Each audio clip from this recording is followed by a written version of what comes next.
안녕하세요. 킹요리하는 내과 언니 홍기현입니다.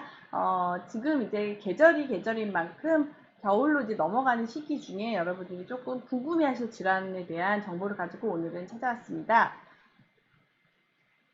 자, 비염, 감기, 독감, 코로나 이 네 가지에 대한 이슈 요즘에 상당히 우리 궁금해하는 내용이죠. 병원에 오는 환자분들도 사실은 되게 많이 궁금해하시기 때문에 이 내용을 한번 나눠볼게요.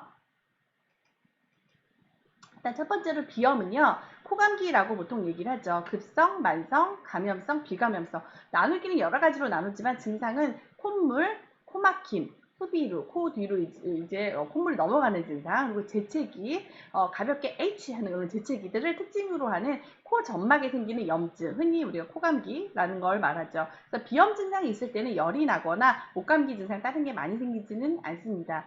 그래서 비염은 보통은 병원까지 안 오시는 경우도 많아요. 그래서 비염은 이렇게 보시면 될 것 같고요. 감기 많이 아시죠? 감기를 모르는 분은 없잖아요. 감기 우리가 급성 비인두염이라고 표현을 하죠.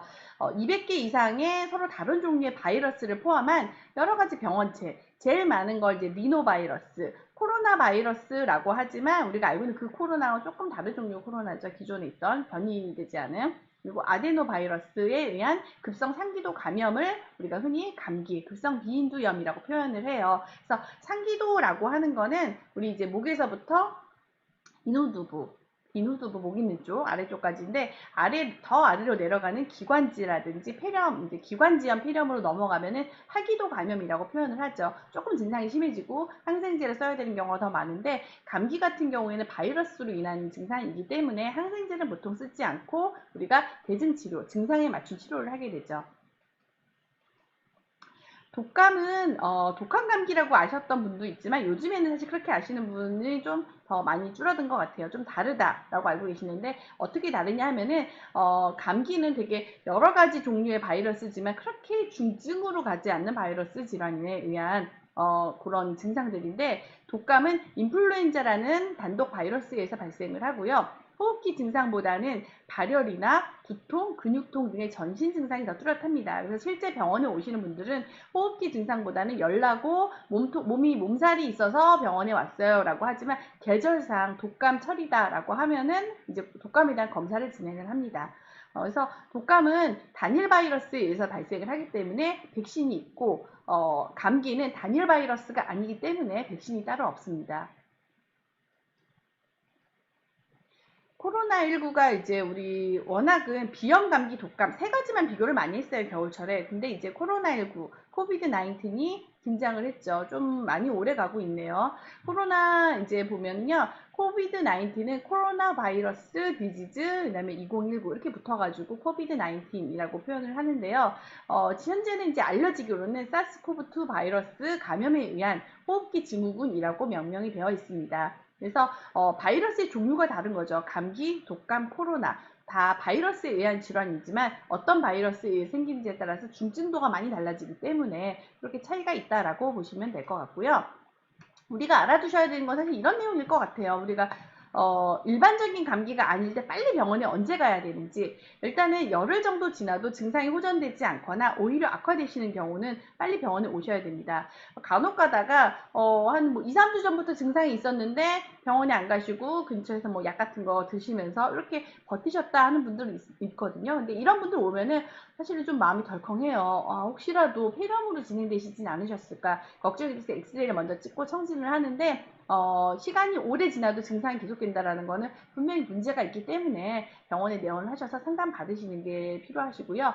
39도 이상의 발열, 식은땀과 오한이 동반되는 경우, 그리고 심한 피로감, 배가 아프거나 토하는 경우, 귀의 통증, 중이염이 올 수도 있는 거고 심한 두통은 뇌수막염이나 다른 증상이 올 수도 있는 거죠. 그리고 호흡곤란, 숨이 차고 힘든데 버티시는 건 되게 위험해질 수가 있습니다.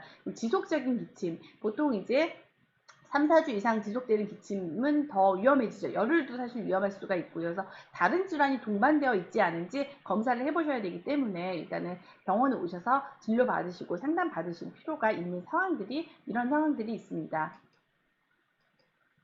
독감 백신에 대한 이슈가 요즘에 참 많죠. 독감 백신은 맞아야 되냐, 맞지 말아야 되느냐, 참 말도 많은데, 사실 저는 의료인이기 때문에 이제 노출될 가능성이 높아서 의료인들은 항상 이제, 독감, 이제 백신을 맞도록 되어 있습니다. 그래서 맞는데, 실제 보면은 이제 유행 시기 전에 맞으셔야 돼요. 근데 이제 너무 늦게 맞으시면 안 되고, 아까 잠깐 얘기 드린 것처럼 독감이 유행하는 10월에서 5월 정도, 이제 유행 시기 넓게 잡아서 이렇게 넓게 잡았는데, 보통 11월부터 많이 유행을 하죠. 그래서 유행철에는 독감 증상으로 오신 분들은 독감 검사를 일단 진행을 하고, 유행 전에 독감 백신을 맞도록 권장을 해드리고요. 예전에 3가, 4가 백신에 대한 이제 그 논란들이 좀 있었죠. 차이는 뭐냐면은, 이제 독감은 A형 독감, B형 독감 두 가지가 있어요. 인플루엔자 두 가지를 일으키는데, A형에 대한 2종, 그리고 B형에 대해서는 한 종이 들어가 있냐, 두 종이 들어가 있냐, 그러니까 종류에 따라서 달라지는 게 3가, 4가라는 이름입니다. 근데 A형이 사실은 조금 증상이 심하고 힘들기 때문에, A형이 둘 다 2종이 들어가 있으니까 3가나 4가나 비슷해요 라는 표현을 써요. B형은 실제로 오신 환자분들을 보면 증상이 생각보다 그렇게 독감들 같지 않게 지나가는 경우가 많고요. 나중에 오는 경향이 좀 있죠. 그래서 또 하나 참고로 알고 계셔야 되는 거는 A형 걸린 사람, A형 독감을 걸렸던 사람은 또 B형에 걸릴 수도 있습니다. 좀 운이 없는 경우죠. 그렇죠?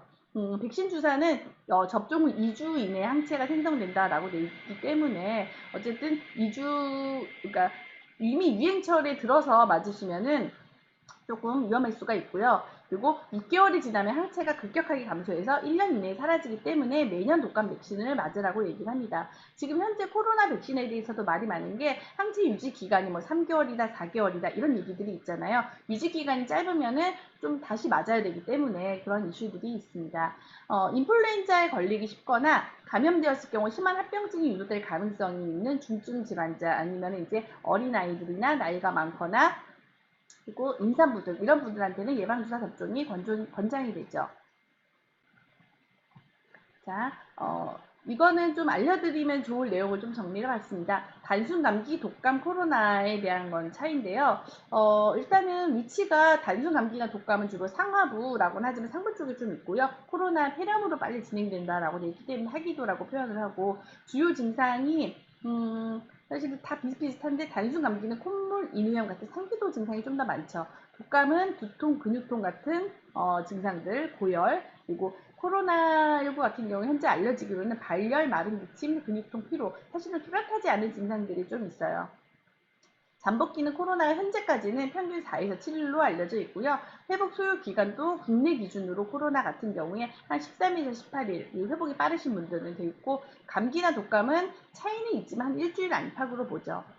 감염에 대한 검사가 단순 감기는 특별한 검사를 안 하죠. 독감이나 코로나는 똑같이 인후 도말 검사라고 해서 면봉같이 생긴 이제 그거를 넣어가지고 목 안쪽이나 코 쪽 넣어가지고 이제 그 검체를 갖다가 채취해서 검사를 하는데 독감은 검사 결과가 되게 빨리 나오죠. 근데 코로나는 아직까지는 시간이 몇 시간 이상 걸리는 걸로 되어 있지만 그래도 요즘에는 당일날 검사 결과를 받아보실 수가 있고요. 마지막으로 호흡기 면역 관리에 도움이 될 만한 팁을 좀 알려드리겠습니다. 일단은 영양소 관리 필요하고요. 잘 먹고, 잘 자고, 잘 싸고 이렇게 표현을 많이 해요. 그래서 그런 부분이 잘 되면 사실 건강하다고 말할 수가 있는데 실제 우리가 먹는 음식에서 비타민과 미네랄 그리고 이제 5가지 컬러 푸드를 골고루 섭취하면 이것들이 잘 들어온다고 표현을 해요. 그래서 내 먹는 음식 반찬 속에 흰색 쌀밥 말고요. 야채 과일을 말하는 겁니다. 흰색, 초록색, 노란색과 주황색, 보라색, 빨간색 이 5가지 파이토 컬러가 들어가 있으면 충분한 식물 영양소, 비타민, 미네랄이 들어온다라고 보는데 실제 우리가 먹는 음식에 이거를 잘 드실 수 없다라고 하시면은 보조적인 도움을 받으시는 것도 좋다고 생각을 하고요. 면역력 3대장이라고 있어요. 비타민, 미네랄, 유산균, 단백질. 그래서 유산균과 단백질을 충분하게 조금 나에게 도움이 될 수 있는 종류로 잘 챙겨 드시면 도움이 되실 것 같고요. 호흡기 관리에서는 공기 환기 및 공기질 개선이 매우 중요합니다.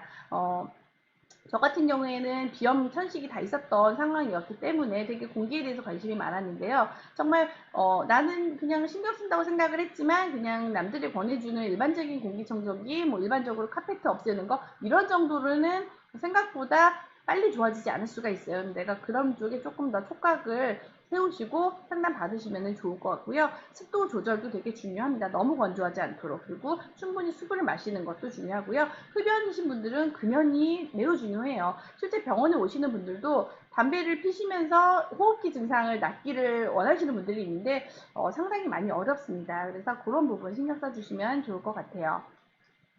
그래서 오늘은 제가 준비한 내용은 여기까지고요. 이번 겨울철은 사실은 이제 코로나, 코비드-19 때문에 조금 더 어려운 시기이기는 합니다. 그래서 조금 호흡기 관리에 신경을 쓰셔서 건강한 겨울 나셨으면 좋겠고요. 다음 시간에는 더 좋은 내용으로 찾아뵙겠습니다. 다음 시간에 또 만나요.